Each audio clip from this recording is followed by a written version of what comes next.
Welcome back to Gar's Graveyard Garage. Today we're going to change things up just a little bit, and this one's going to be for the kids. We're going to see if we can get this little Subaru Hyper Fox go-kart thing that was found in a barn up and going so the girls have another toy to play with. So here we go.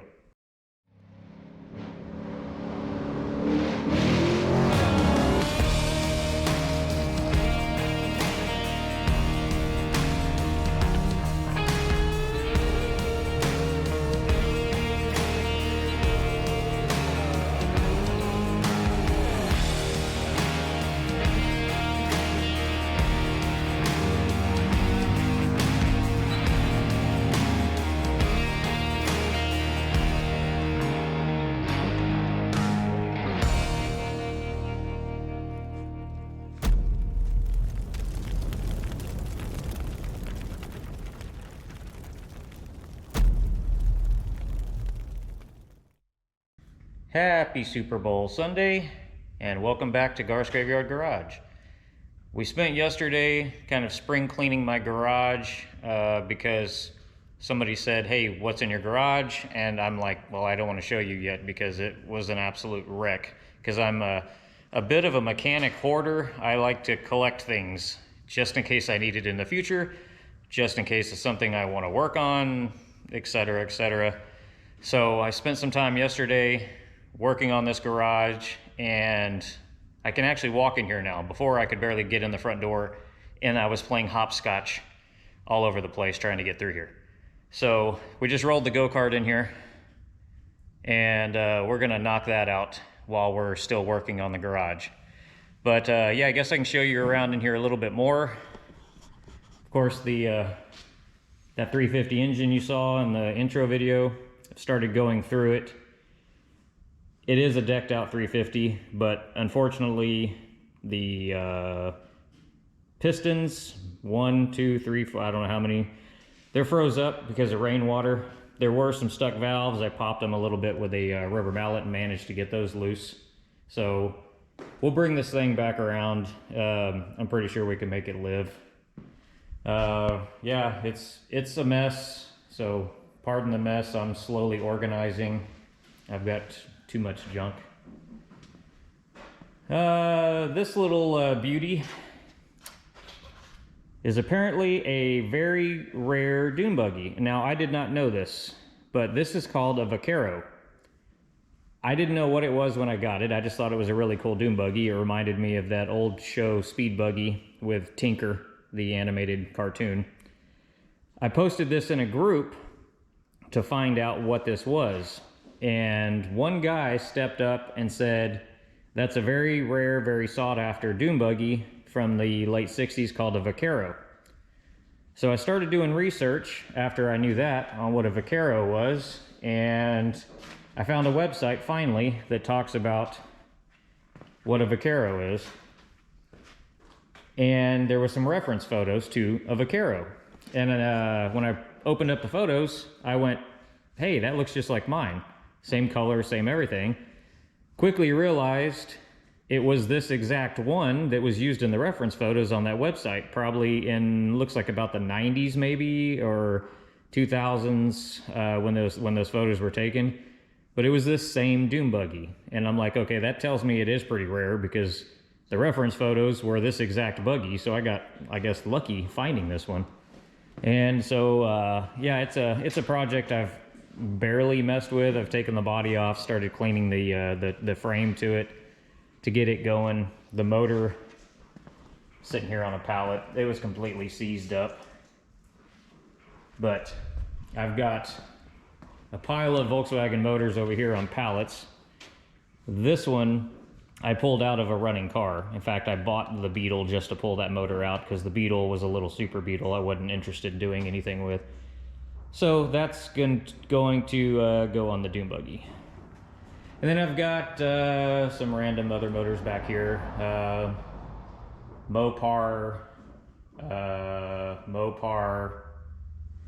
Chevy. There's a Ford back in there. Chevy. Some transmissions. Subwoofers. more subwoofers, amplifiers, just random stuff. Pressure washer I need to fix, so I'm about to fix that. But there's the garage, just a quick little peek at that before we start on this this go-kart. My oldest one notified me she had never driven a go-kart before, so it's not fair that her little 5-year-old sister has. And so we're gonna get this up and going. It's a larger go-kart, adults can actually fit on here. And all we know about this thing is that it was sitting in a barn. I guess it belonged to some grandkids. They outgrew it. It was thrown in a barn. And they were clearing out the barn and decided to throw this thing in the trash. Somebody has kind of played around with it, I guess, trying to see if they could get it going, which is going to tell me evidence, carburetor issue. So we're going to show you, if you run across something like this, the basic steps to go over to find out what the problem is. First of all, of course, you want to check the fuel tank. See if there's anything in it. If there is, you're going to want to take it out, drain it, clean it out real good, make sure it's not rusted out, make sure all your fuel lines are cleaned out and there's no varnish or gunk in those. And then once that's done, these little carburetors, typically it's like 2 bolts and they come right off, but we want to make sure this thing actually runs first. So we're going to do a little squirt test, which basically, you want to open up the flaps here, squirt some fuel in there, make sure the switch is on, pull it. If it fires up and runs, then you know it's carburetor issue. If it doesn't, then you would want to start on spark. Now I've cheated, I checked to see if this thing already had spark. I put a spark tester in here and it is getting spark. So I know it's getting spark, so I'm pretty sure once we squirt fuel in here, 99% it's probably going to fire up. So we're going to find out here in just a second. All right, topped off the squirt bottle.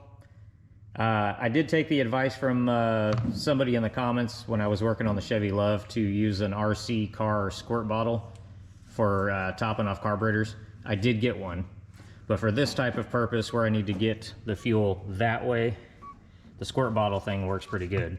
So what we're going to do is squirt some down in there and turn the choke back on. Now let's see what it does.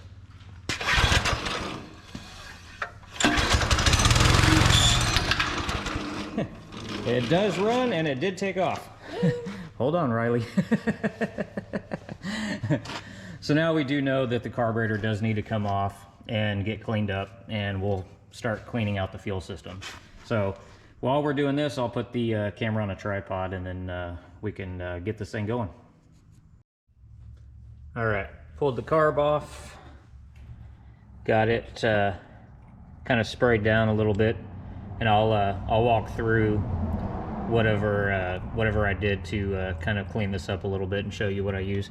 There's a lot of little jets you've got to clean out in these things when they've been sitting too long. They get gummed up, and I use for my my torch for cleaning out the head of the torch. I use these because they work real good at poking down inside the jets and cleaning them out. So what I'll do is, like for instance, the jet right here on the bottom, take this and poke it down inside there, this main jet, and run it through there, clean it out. Now when I ran this through there, there was a little clog in there, so obviously it was a little clogged up. But anywhere you see where air or fuel should be passing through, you're going to want to clean it out. And on these lawnmowers or go-karts, whatnot, there's not a lot of jets. They're very simple. So you'll want to do that. And then of course you'll want to take your float off, check the needle, make sure it operates. Don't drop it and lose it like I did. And if you're ever in the supervisor position, make sure you're doing what she does. Just sitting and watching and eating. So I'm going to start buttoning this back together and get it back on there. And we'll see if this thing gets fuel. All right. Got the carburetor all cleaned out. Float's working good. I blew through the inlet here to make sure the valve for the float does work. The bowl, I had to bust out sandpaper. This thing was so full of stuff that I had to actually bust out sandpaper and get all the petrified old fuel out of there. So now I'm going to put this thing back together and we'll get it on the go-kart. It's kind of tricky doing this because the fuel line comes straight out from under this shroud and goes into here. So you have to pinch this clamp while you're shoving it on there to get it to work. But of course, while you're doing this, you've also got to have your accelerator rod and spring hooked up.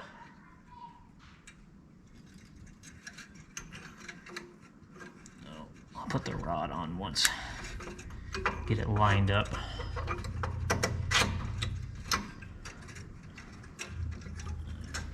Get that on there if possible.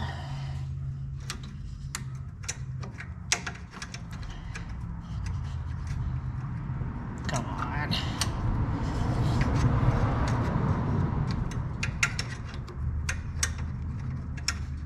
Of course, you don't want to break the plastic accelerator rod off of here either.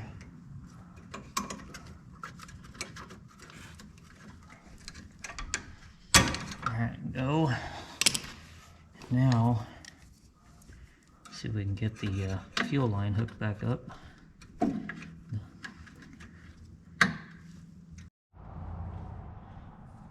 Okay, finally managed to get the carb back on, get it bolted back on, and then I realized the air filter assembly is missing, so I'll have to see if I can track one down.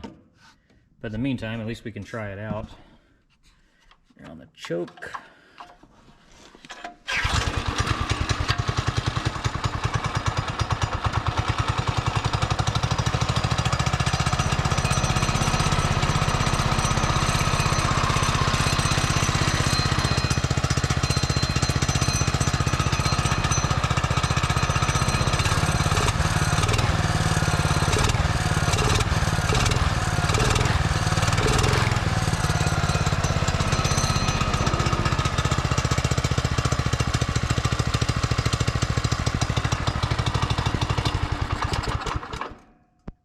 She's a runner.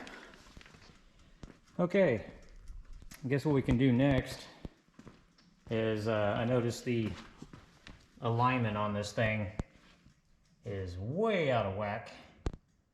So I'm going to bring the tie rods in a little bit, adjust them, spin them in a little bit to get the wheels more at a direct alignment instead of being very towed out. So let me adjust those real quick, and then yeah, we'll grab the kid and do a little test drive on this thing and see how it does. I got lucky, the fuel tank was almost drained, so I topped it off. Well, I ran out of the fuel line. I ran the old gas out, topped it off with fresh fuel, and it came straight through the petcock and out of the drain hole of the bowl of the carburetor. So it was actually clean. So the fuel system is all ready to go. So it seems to be running pretty good. So yeah, let me do the alignment and then we'll do a test drive. All right, got the wheels straight-ish. And she's ready to go. All right, will be our first test drive on this thing.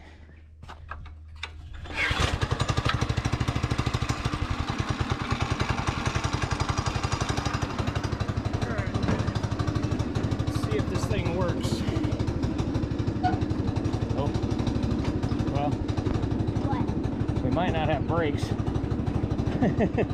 Okay, well, we'll work on that next. We'll just have to take it easy.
What do you think? Good. You like it? Okay, we definitely need to fix the brakes though. And now it smells like there might be a critter up inside this thing because I smell something cooking.